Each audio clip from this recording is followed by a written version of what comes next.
एक गांव में सीता देवी, उनकी बड़ा बेटा और बहू प्रधाना नीति और छोटा बेटा संतोष को लेकर साथ रहता था। उनकी दो बेटा और बहू सब अलग अलग कंपनी में नौकरी करता था और उनके घर पर मीरा नाम की एक लड़की काम करती थी। मीरा इस घर का सारा काम अकेला ही कर लेती थी। मीरा के बचपन में ही उनके पिता चल बसा था और उनकी माँ बीमार थी। अपनी माँ की बीमारी के वजह से संसार चलाने के लिए मीरा को ही सीता देवी के घर पर काम करनी पड़ती है। ऐसे ही दिन चल रहा था। मीरा, मुझे चाय देकर जा। हाँ मालकिन, आ रही हूँ। ऑफिस के लिए मेरा देर हो गया है, जल्दी से मेरा टिफिन दे दो। मुझे भी जाना होगा। मेरा टिफिन भी तैयार करके दे। आप सब 5 मिनट रुक जाइए, मैं सबका सब कुछ दे रही हूँ। माँ, खाना तैयार है क्या? मुझे ऑफिस के लिए निकलना है। हाँ हाँ, तो टेबल पर बैठ जा। मीरा 5 मिनट में सब कुछ तैयार करके दे रही है। सब कुछ तैयार है, मैं सबका टिफिन और खाना टेबल पर रख दिया हूँ। और मालकिन, ये लीजिए आपकी चाय। अरे, तू सब कुछ इतना जल्दी कैसे कर लेती है? इसीलिए तो मैं तुझे ऑलराउंडर कहती हूँ। मालकिन, ऐसा भी कोई बात नहीं है। ऐसे ही चलते चलते एक दिन अचानक मीरा की बीमार माँ चल बसी और मीरा दुख में टूट पड़ी। कुछ दिन ऐसे ही बीत जाने के बाद मीरा की माँ ऐसे चल बसी। अब इस लड़की का और कोई नहीं है, वो अकेला कैसे रहेगी? मेरा संतोष का भी शादी का उम्र हो गया है। अगर मीरा की शादी संतोष से हो जाए तो बेहतर होगा। आज जब संतोष ऑफिस से घर लौटेगा, मैं उससे बात करूंगी। संतोष घर लौटने के बाद संतोष, मुझे तुझसे बात करनी है। हाँ माँ, बोलो। मीरा की माँ चले जाने के बाद मीरा बहुत अकेला हो गई है। उसकी चेहरा मुझसे देखा नहीं जा रहा है, इसलिए मैं सोच रही थी कि तेरा तो शादी का उम्र हो गया है। अगर तू मीरा से शादी कर लेगा तो उसको एक परिवार मिलेगा। इसमें तेरा कुछ प्रॉब्लम है क्या? नहीं माँ, मुझे इससे कोई प्रॉब्लम नहीं है।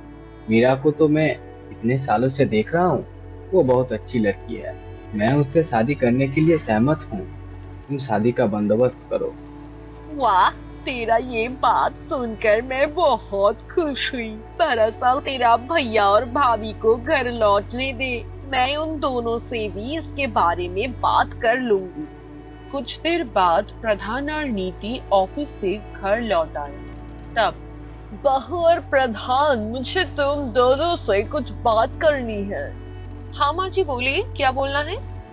संतोष का तो शादी का उम्र हो गया है, इसलिए मैं सोच रहा हूँ कि संतोष के साथ मीरा की शादी करवा के मीरा को इस घर का बहू बनाकर ले आऊंगी। व्हाट? तुम ये सब क्या कह रही हो माँ जी? वो नौकरानी अब इस घर का बहू बनकर आएगी? तुम्हारा दिमाग तो ठीक है ना? नीति तो सही कह रहा है। तुम इसके बारे में कैसे सोच रही हो माँ? क्यों, इससे क्या दिक्कत है तुम दोनों को? क्या दिक्कत है ये सब मैं नहीं कह सकती, लेकिन मैं उस नौकरानी के साथ एक ही घर में कभी नहीं रहूंगी। मैं भी नीति के बात में सहमत हूँ। हाँ, समझ गई। मैंने सोचा था कि तुम दोनों मेरे बातों से सहमत होगे, लेकिन नहीं। तुम दोनों भी इंसान को पैसे से विचार करते हो। छोड़ो ये सब। जब संतोष खुद इस शादी में सहमत है तो किसी और को इससे कुछ कहने की जरूरत नहीं है। 1 हफ्ते के अंदर ही मैं मीरा को इस घर का छोटी बहू बनाकर ले आऊं। अगले सुबह मीरा इस घर में आकर काम करने से पहले ही सीता देवी मीरा के घर पर आई। अरे मालकिन, आप यहाँ? हाँ, मुझे तुझसे कुछ बात करनी थी, इसलिए मैं तुझसे बात करने के लिए खुद तेरे घर पर चली आई। हाँ मालकिन, बताइए क्या कहना है। मैं संतोष के साथ तेरा शादी करवा के तुझे मेरा घर का छोटे बहू बना कर ले जाना चाहती हूँ। इसमें तेरा कोई समस्या तो नहीं है ना? आप ये सब क्या कह रही हो मालकिन? मैं आपके घर में काम करती हूँ। नहीं नहीं, ये कभी नहीं हो सकता। क्यों नहीं? संतोष का तो शादी का उम्र हो गया है और हम तुम्हें इतने सालों से देख रहा हूँ। तुम एक अच्छी लड़की हो तो समस्या कहाँ पर है? देखिए मालकिन, संतोष जी कितना बड़ा आदमी है। वो मुझे ऐसा नौकरानी से क्यों शादी करना चाहेगा? तुझे इसके बारे में सोचने की जरूरत नहीं है। संतोष से मेरे बात हो चुका है, वो इस शादी के लिए सहमत है। तो अब तू इसके बारे में मत सोच। 1 हफ्ते के अंदर ही मैं तुझे अपना घर का बहू बनाकर ले जाऊंगी। ये बोलकर सीता देवी चली गई और 1 हफ्ते के अंदर ही वो संतोष और मीरा की शादी करवा के घर ले आई। लेकिन इस घर में पहले की तरह मीरा को ही घर का सारा काम करनी पड़ती है, लेकिन नीति वैसे ही रही थी। वो मीरा को बिल्कुल भी बर्दाश्त नहीं कर पाती। ये लड़की जब से इस घर में आया है तब से इस घर में रहा नहीं जा रहा है। वो काम वाली लड़की अब इस घर में बहू बनकर घूम रही है। नहीं नहीं, अब इस काम वाली के लिए कुछ तो बंदोबस्त करना ही होगा। नीति सीता देवी की कमरे में जाकर सीता देवी की अलमारी से एक साड़ी काट दिया। कुछ देर बाद मीरा, मीरा, हाँ माँ जी, बोलिए। मेरे कमरे में कोई आया था क्या? मुझे तो नहीं पता, क्यों? ये सब बात होते हुए नीति भी वहां आ गई। क्या हुआ माँ जी? दरअसल मैंने अलमारी खोली और देखा कि ये साड़ी सामने थी और सरी फटी हुए थे। कहाँ है, दिखाइए। ओह माय गॉड, देखकर तो ऐसा लग रहा है किसी ने सारे काट दिया है। हाँ, तुम तो सही कह रही हो बड़ी बहू। मैं तो पहले इस पर ध्यान नहीं दिया, लेकिन ऐसा काम कौन करेगा? क्यों माँ जी? इस घर में तो एक ही इंसान है जो घर का सारा काम करती है। सिर्फ मीरा ही तो है जो सबके कमरे में जाकर काम करती है। ये तो निश्चित है कि इतना महंगा साड़ी देखकर वो लालच नहीं संभाल पाई और शायद डर की वजह से तुमसे ये साड़ी भी नहीं मांग पाई, तो गुस्से में आकर साड़ी काट दिया। आप ये सब क्या कह रही हो नीति भाभी? ऐसा काम मैं क्यों करूंगी? मैं काम करके खाना खाती थी। मेरी माँ चले जाने के बाद मैं अकेला हो गई थी और इसलिए माँ जी मुझे इस घर में लेकर आई है, और मैं उनकी साड़ी क्यों काट दूंगी? ए, तो चुप कर। ये सब काम करके ज्यादा बात कर रही है। क्या कह रही हो बड़ी बहू? तुम बिन वजह छोटी बहू को क्यों ये सब बात कह रही हो? वो ऐसा काम नहीं कर सकती। जो हो गया सो गया। अब जाओ अपना अपना काम करो। अगले दिन रात के समय खाने के टेबल पर। अरे, ये कैसा खाना है? क्यों, अब फिर से क्या हुआ? तुम खुद ही खा कर देख लो। खाने में इतना ज्यादा नमक कैसे हुआ? ये तो खाया नहीं जा सकता। ठीक हुआ, देख अब कैसा लगता है। नमक मैंने मिलाया और दोष आएगा बेचारा मीरा के ऊपर।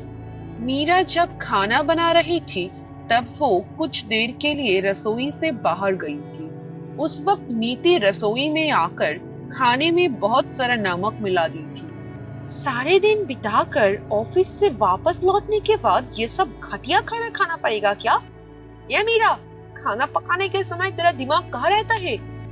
या फिर बड़े घर का बहू बनकर तू खाना नहीं बनाना चाहती है? अरे भाभी, तुम ये सब क्या कह रही हो? मीरा को तो इतना सारा काम करना पड़ता है, इसीलिए आज कुछ गलती हो गया है। ठीक ही तो कहा है संतोष। आज नमक ज्यादा गिर गया होगा, इसके लिए ऐसा भी नहीं बोलना चाहिए। मैंने तो नमक सही डाला था, लेकिन ऐसा कैसे हो गया ये तो मुझे समझ ही नहीं आ रहा है। वैसे ही अब सब मुझे 10 मिनट दे दीजिए, मैं जल्दी से कुछ बना कर ले आती हूँ। इस तरह दिन बीत रहा है। नीति हर रोज घर में सबके सामने मीरा को नीचे दिखाने के लिए कुछ न कुछ तरकीबें आजमा रही थी। ऐसे ही चलते चलते एक दिन मीरा की तबीयत बहुत खराब हो गया। माँ, डॉक्टर ने कहा है कि ये बुखार बिल्कुल भी अच्छा नहीं है। इसीलिए मीरा को पूरी तरह बेड रेस्ट करने के लिए कह कर गया है। अब मीरा घर का कोई काम नहीं कर सकती। हाँ संतोष, मीरा ने ही इतने दिनों से पूरे परिवार को संभाल कर रखी है, नहीं तो क्या होता पता नहीं।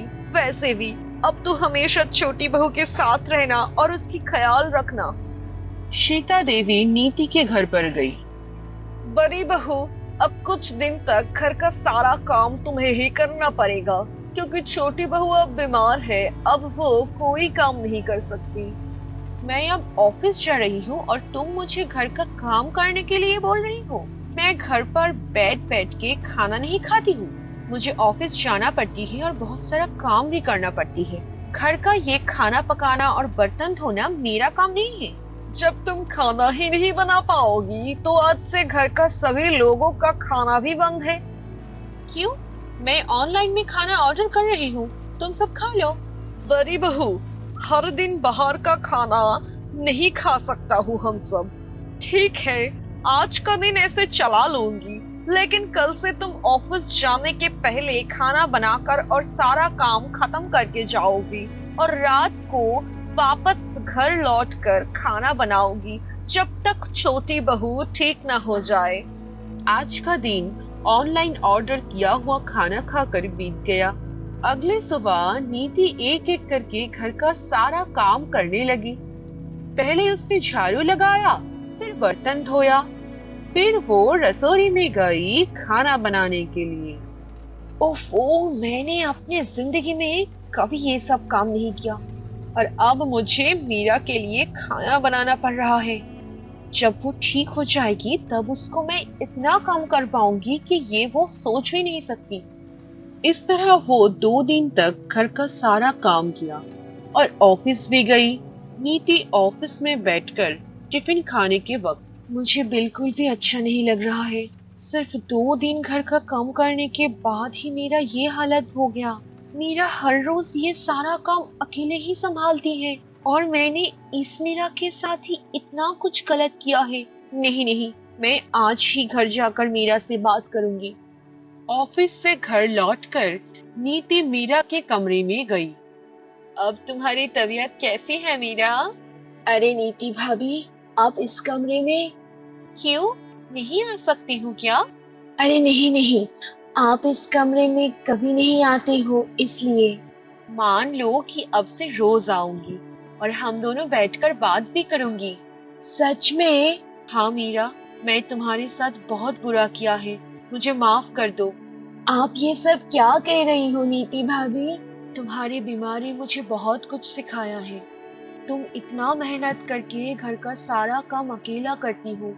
ऑफिस जाने के वक्त मेरा टिफिन भी अब तक तुम ही पैक करके देती हो और मैंने तुम्हें कितना दुख पहुंचाया है। मैं घर का सब लोगों के सामने तुम्हें बुरा महसूस करवाना चाहती थी, तब मुझे सुकून मिलती थी। ठीक है, अब ये सब छोड़ो। मैं जल्दी से ठीक हो जाऊंगी और फिर से घर का सारा काम संभाल लूंगी। अब चिंता मत करो। कुछ दिन के बाद मीरा ठीक हो गई और तब से नीति और मीरा घर का सारा काम एक साथ करती थी। नीति कुछ कम करके ऑफिस जाती थी और ऑफिस से लौटकर भी मीरा के साथ काम करती थी। इस तरह इस परिवार का सब लोग एक साथ मिलकर सुख और शांति से दिन गुजारने लगा।